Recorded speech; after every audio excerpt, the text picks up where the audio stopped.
all of the audience that are listening to me right now. This is me, Nazish Nazir, and currently I'm serving as lecturer in English in BPS 17, recent qualifier from Sindh Public Service Commission. And as far as my field is concerned, that is definitely English.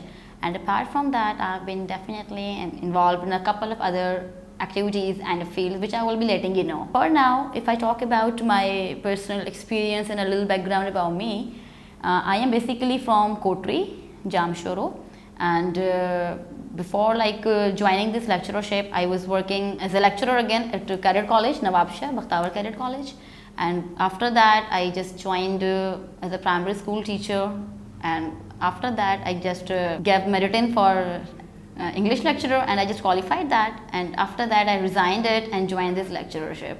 Now definitely there are a lot of things which are concerned from SPSC and every single thing, but we are like the examples in front of them who just say this, that you are not going to have a career in that, it's very difficult to make your spot in Sindh Public Service Commission and all this thing.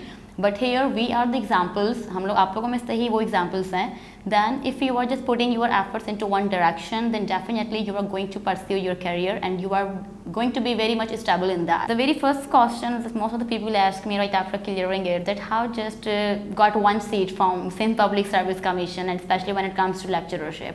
See, first of all I would tell you that there is no one shortcut. People usually do ask me how I can prepare for this in 4 weeks, in 5 weeks, and I do say this, it's not like that which you can prepare only in a couple of weeks. It is definitely your entire education, like how have you been in your academics again, आपकी 16 years की education होती है, उसमें आपका क्या, आप किस तरीके के student रहे हैं, और उसके बाद again here comes your preparation journey, definitely जिसके लिए आपको again कुछ months की and then I would say that कुछ years की effort चाहिए होती हैं, only then you would be able to just get one seat. ये आप कोई एक ऐसा नहीं कह सकते कि मैंने एक week में तैयारी करके कर दी, and maybe there are some examples जो ये चीज़ claim भी करते हैं. I don't know how they do say this, but if I talk about my case, तो मैं कहती हूँ that it is definitely your hard work. Right, again if I talk about English lecturership, right, there is a kind of a confusion जो लोगों को होती है. English is not about like कि सिर्फ आप language में आप grammar को competency आपकी grammar में अगर है, then it's not like one thing जिसमें आप जो है वो important आपके लिए है कि आपको खाली grammar आनी हो. No, it's not like that. If we talk about English के अंदर ही we are having two very different fields. One, you are having English literature and the other thing is your English linguistics, right? When you were studying for commission, तो अगर आपके पास BS English की degree है, अगर आपके पास English का tag है, then you need to be equally good for English literature as well as English linguistics. Some of the candidates जो सफ़र करते हैं उनका reason ये होता है that either they are having very good background in English literature or either they are good at linguistics. So just by only having grip on one side, it's not possible कि आप दूसरे side को छोड़ के and then you are coming for a commission and then you are expecting it to qualify. In my case, I call myself lucky for that because as far as my bachelor's is concerned, I have completed my bachelor's BS honors in English and I am having a specialization in English literature because back in 2015, because मेरा खुद University of Sindh से मेरा bachelor's है, 2K15 batch में अगर मैं उस time की बात करूँ, because again now the things are changed, the courses are changed, with the time चीज़ें changes हो जाती हैं. बट उस टाइम पे BS इंग्लिश की डिग्री आपके पास होती थी, बट 2 years में हमें जनरल पढ़ाया जाता था एंड 2 years के बाद you are having a choice कि या तो आप लिटरेचर चूज़ करें या आप लिंग्विस्टिक्स चूज़ करें. If I talk about my case, I chose literature and I just completed my specialization in literature. तो मैंने 4 years की डिग्री लिटरेचर में कंप्लीट की एंड अगेन लिटरेचर में करना it was my interest. Again I would say to my audience again कि कभी भी never ever go to any field दूसरों की choice पे, because until unless you are not going for your own choice as per your own interest, it would be difficult for you to get a good chance in that. तो मैंने literature में complete किया अपना bachelors और उसके बाद which I just call myself lucky, जिसने मुझे कमीशन में हेल्प की, that was my MPhil. It was in applied linguistics in English again. So when I was just preparing for commission, I had an age that I was equally competent enough for literature as far as for linguistics.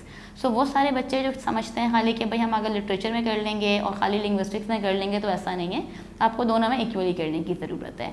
Now here comes a preparation journey. देखिए आप कभी भी किसी competitive exam की तैयारी कर रहे होते हैं, देखिए अगेन भले आप फेडरल में FPSC की तैयारी कर रहे हैं, आप सिंध से हैं SPSC की तैयारी कर रहे हैं, आप PPSC की कर रहे हैं, किसी भी आप कमीशन की तैयारी कर रहे हैं, तो वहाँ पर you are going to compete with thousands of different students and you don't know about the academic background, you don't know how many hours they are giving to this preparation. आपके पास एक अपनी जर्नी होती है और हर बच्चा यहाँ पे अपनी जर्नी, अपने एक्सपीरियंसेस, अपनी स्टोरीज के साथ वहाँ पर जो है वो प्रिपरेशन कर रहा होता है। तो आपको सबसे पहले तो you just need to be very sincere with you. सबसे पहली जो चीज़ जो मैं अब देख रही होती हूँ अपने सराउंडिंग में, candidates they are not even sincere and they are not even serious. सबसे पहले आपकी खुद से सिंसियरिटी बहुत इंपॉर्टेंट है। जब तक खुद से आप सिंसियर नहीं होंगे, how can you like imagine that you would be succeeded. Why? Because होता क्या है, पेरेंट्स के सामने ये कि हम तैयारी कर रहे हैं, हम इतने आवर्स लगा रहे हैं, बट डेफिनेटली और in fact they are not even giving और putting all their hours for their preparation journey. बैठे हुए हैं, मोबाइल यूज़ हो रहा है साथ, स्टडीज़ में हम ग्रुप स्टडीज़ के नाम पे we are just having very good conversation and chatting with the friends. ऐसा नहीं है। सबसे पहले खुद के साथ सिंसियर होना है एंड अगेन आपको बहुत ज़्यादा एफर्ट्स जो है वो उसके अंदर पुट करनी है। तो आपको जो है बहुत ज़्यादा जो है एफर्ट्स पुट करनी है। ऐसा नहीं है कि आपने मतलब एक दिन पढ़ लिया और फिर आपने छोड़ दिया, ऐसा नहीं है। आपको अगर तैयारी करनी है लेक्चरशिप की भी, तो आपको पहले अपने पूरा सिलेबस को अपने सामने रखना है। सिलेबस को सामने रखने के बाद आपको उसमें से अपनी आउटलाइन क्रिएट करनी है। जो मैं अगर अपने केस में बताऊँ तो जिस तरह मैंने क्रैक किया था, मैंने क्या किया था कि लिटरेचर की अगर हम बात करें तो पहले आपको पूरा लिटरेचर में से कोई शॉर्टकट नहीं है। You are going through like all the ages, जितनी सेंचुरीज हैं उन सब के आपने नोट्स बनाने हैं। उनमें से आपके पास जितने मेजर गन्स हैं, जितने राइटर्स हैं, जितने पोएट्स हैं, जितने भी जॉनर्स हैं, आपको उन सब को जो है वो एड्रेस करना है और अपनी ही एक आउटलाइन क्रिएट करनी है। बिकॉज ऐसी कोई भी कस्टमाइज चीज़ आपको नहीं मिलेगी जिसको आप देख के पढ़ लें and then you are like I am good to go. No, it's not like that. You need to put your on efforts. तो आपको अपने एफर्ट्स पुट करनी है, आपको अपनी आउटलाइंस क्रिएट करनी है, फिर आपको लिटरेचर के साथ साथ आपको लैंग्वेज को भी ऐसे ही प्रिपेयर करना है। And again when we talk about language, तो लैंग्वेज में भी आपकी भाई डिफरेंट सारी कैटेगरीज हैं, आपके डिफरेंट फील्ड्स हैं। अब एक डिसिप्लिन के अंदर you would be having multi disciplines, तो उसके अंदर आपको हर चीज़ की तैयारी करनी है। ऐसा मैं नहीं कह सकती दैट आप इस चीज़ को स्किप कर दें और इसको नहीं कर दें।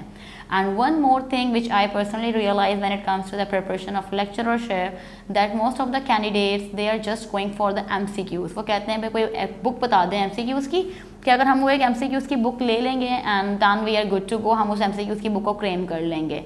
सो there is no anything which I can say कि आप क्लेम कर सकते हो। ऐसा नहीं है कि आपने बस एक बुक ले ली MCQs की और आप उसको रिपीट किए जा रहे हो एंड यू आर लाइक मैं ये कर लूँगा। क्योंकि if you are preparing only for MCQs then there are chances क्या या तो वो चीज़ आएगी एज इट इज़ या वो एज इट इज़ चीज़ नहीं आएगी। तो सिर्फ MCQs पे फोकस नहीं करना है, आपको कंटेंट पे आपको फोकस करना है। आपको अपनी आउटलाइन क्रिएट करनी है। आउटलाइन क्रिएट करने के बाद उनको खुद से एनालाइज करना है, पढ़ना है।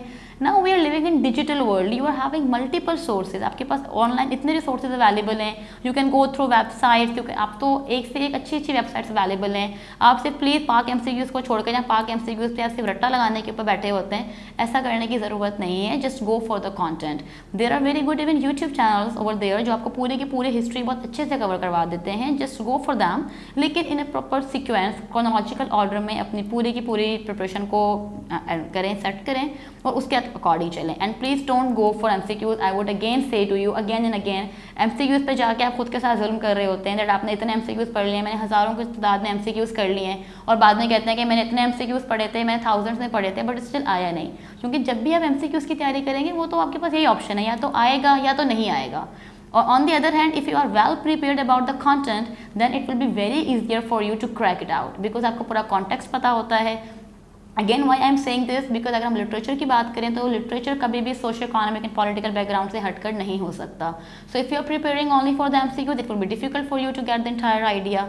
On the other hand if you are literally going for the ages, for example if you are going for और प्रिपेयरिंग फॉर रिनाइंसो, तो अगर आप रिनाइंसो की तैयारी कर रहे हैं तो उसके अंदर जितने मेजर गन्स हैं, जितने राइटर्स हैं, जितने पोइट्स हैं, you have to put and you have to give equal time to each one of them. ऐसा नहीं है कि आप किसी एक चीज़ को स्किप कर देंगे और आ जाएंगे and it's not like that I am making you scared, it's not like that, it's the reality. अगर आप शॉर्टकट लेने के साथ चलेंगे और स्मार्ट स्टडी के नाम पे बहुत सारे सिलेबस को खुद से ऑमिट आउट करते जाएंगे एंड स्टिल आप एक्सपेक्ट करेंगे that you will be getting the seat in that, तो ऐसा नहीं है। बिकॉज अगर मैं अपनी बात करूँ तो जब हम लोगों ने भी कमीशन दिया था and if I talk about only English, so maximum I think, or if I can just have a very rough recall, there was almost 20,000 candidates which they applied only for the post for English lecturer, and right after the written only 750 candidates qualified the written part, and right after that hardly there were only 100 candidates who made out of the interview. And now again अगर आप lectureship की preparation की बात कर रहे हैं तो lecturer की प्रिपरेशन के साथ साथ रिटन की तैयारी करना is something very different, and interview की तैयारी करना that is very different, because if I talk about commission they do really filter you out from your interview. And अगर इंटरव्यू की बात करूँ तो again it's not like a few months journey. Interview में they are analysing you from all aspects. They don't even judge you only from your subject competency, ऐसा नहीं है. They will be judging you, your thinking patterns, your confidence and your personality development. So personality development की अगर हम बात करते हैं तो आपका जितना academic journey रहा है 16 years का, 18 years का और even 14 years की बेस पे भी अगर आप फॉर एग्जाम्पल कर रहे हैं तो आपने उन 14 years में क्या पढ़ा, क्या सीखा, क्या देखा, आपका दुनिया को देखने का एंगल क्या है, किस जाविये में आप देखते हैं, आप कितने ऑप्टिमिस्ट हैं या वाकई पैसिमिस्ट हैं. तो ये सारी चीज़ें आपकी वहाँ पे एनालाइज हो रही होती हैं. और आपके सब्जेक्ट के साथ साथ you need to have a very good grip over general knowledge, because वहाँ पर they would be asking the questions from history as well, from Pakistan history, again from religion as well.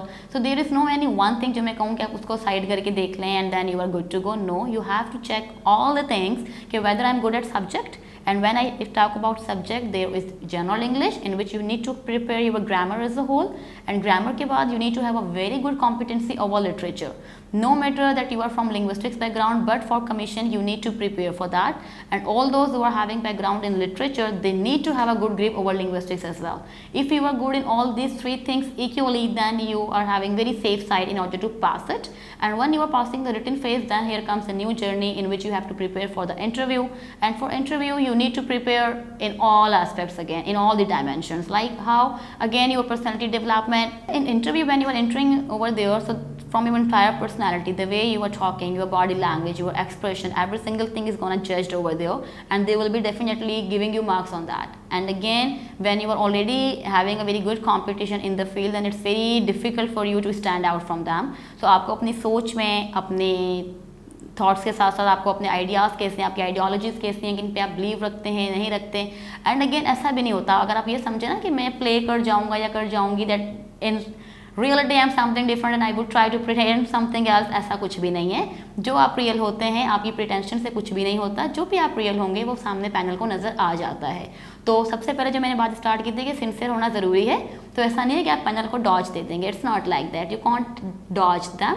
उनको डॉज देने का मतलब है आप खुद को डॉज दे रहे हैं. जो आपने डॉजिंग बाद में करनी है वो अपनी प्रिपरेशन जर्नी में पहले डॉजिंग कर लें और एनालाइज कर लें कि मेरे अंदर कौन कौन से फ्लॉज हैं. Because again I would say we all are human being, none of us is perfect, right. हम सब में अपनी स्ट्रेंथ्स हैं, अपनी वीकनेसेस हैं. तो अगर मेरी भी कोई वीकनेसेस हैं तो बजाय कि मैं उनको हाइड करूँ, why I am not need to work on that. अपनी प्रिपरेशन जर्नी में कोई भी कैंडिडेट हो, कोई भी एस्पायरेंट हो, वो सबसे पहले अपने आप को पहचानता है. उसको पता चलता है कि मेरे क्या अप्स हैं, मेरे क्या डाउन्स हैं, मेरी क्या स्ट्रेंथ्स हैं, मेरी क्या वीकनेसेस हैं. उनको एनालाइज करने के बाद खुद को आपने एनालाइज कर लिया, then it will very easy for you to prepare for this. और यहाँ पे आपकी सिंसियरिटी भी आती है कि खुद से सिंसियर होकर प्रिपरेशन करें.